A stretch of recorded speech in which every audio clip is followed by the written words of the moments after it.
Hey, welcome back, guys. Today's video is about stretches, strikes, stances, and blocks. So before you do this lesson, make sure that you stretch out. So let's go ahead and let's dive into exploring our stances.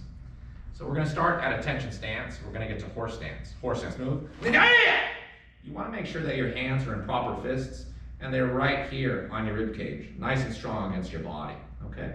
Additionally, you want your knees bent with the chest out, chin up, back straight, and also having your toes pointed straight ahead. You want to be very consistent about getting into your horse stance, okay? Let's go ahead and let's try one again. Horses, move! So we're in a horse stance. We're going to try out some of our strikes. We're going to start off with the reverse punch. Your right hand is 1, your left hand is 2. 1, 2. Let's go ahead and try vertical punch. 1, 2. Under punch. 1, Let's go ahead and let's explore each one of these strikes. When we're doing our punches, we want to make sure that we're striking with a nice strong fist. So you can start with an open hand, you're going to curl the fingers, you're going to lock in that thumb just like this. Common mistakes I see students make is that they'll put the thumb inside, and you can injure your hand this way. Additionally, I see that students won't lock in their thumb the correct way. They'll go ahead, they'll put the fingers here, and the thumb will be on the outside. And you can see errors like this when they're in their horse stance. So you want to make sure that you have nice, strong fists. So think about holding onto a coin or doing tug of war. You want to make sure that you have your fists nice and tight. Furthermore, when you're doing your punches, you want to strike with these 2 knuckles here on top. You want to avoid striking with these 2 knuckles on the bottom, okay?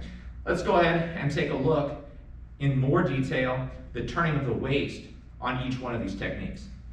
Horses move. 1, 2, 1, 2.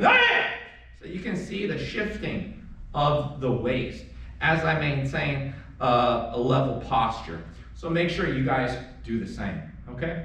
Additionally, I use a pushing and pulling effect. So I'm pulling in with the opposite hand as I'm exploding out with the opposite hand. So I'm able to use that hip turn in addition to the pushing and pulling motion. All right, so whether you're a beginner, novice, intermediate, or advanced, you can continue to work on all of the details of these particular strikes. All right, let's go ahead and take a look at all of the blocks. The first one we're going to start with is the downward block. Ready? Horse stance move. 1,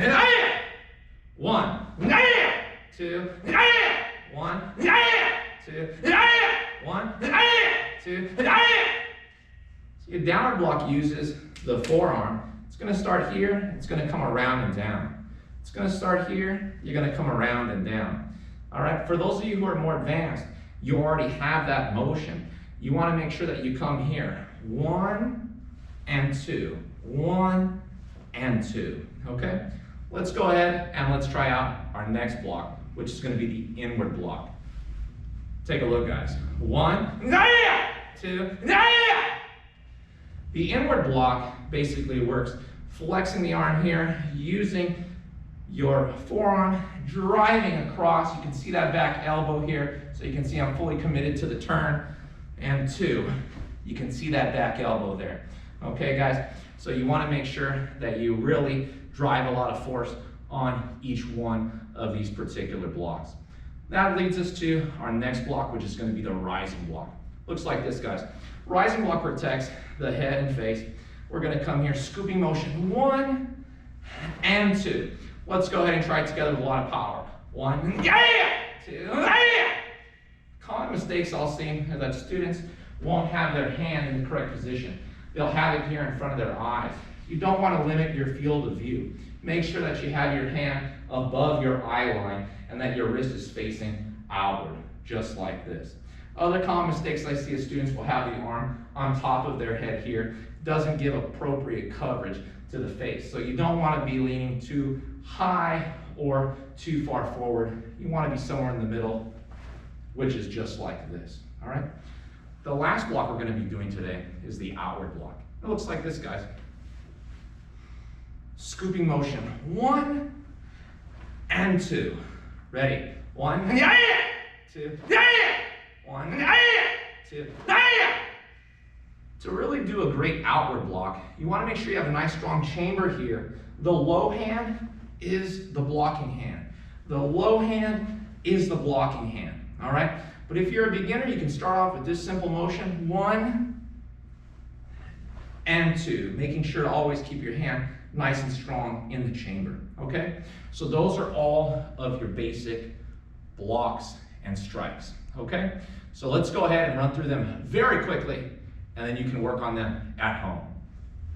Horses move, ah-ya! Reverse punch, 1, ah-ya! 2, ah-ya! Vertical punch, 1, ah-ya! 2, ah-ya! Under punch, 1, ah-ya! 2, ah-ya! Downward block, ready, 1, ah-ya! 2, ah-ya! Inward block, ready, 1, ah-ya! 2, ah-ya! Rising block, ready, 1, ah-ya! 2, ah-ya! Outward block, 1, ah-ya! 2, ah-ya! Attention stance, bow. Thank you very much for checking into today's lesson. Stay tuned for other videos.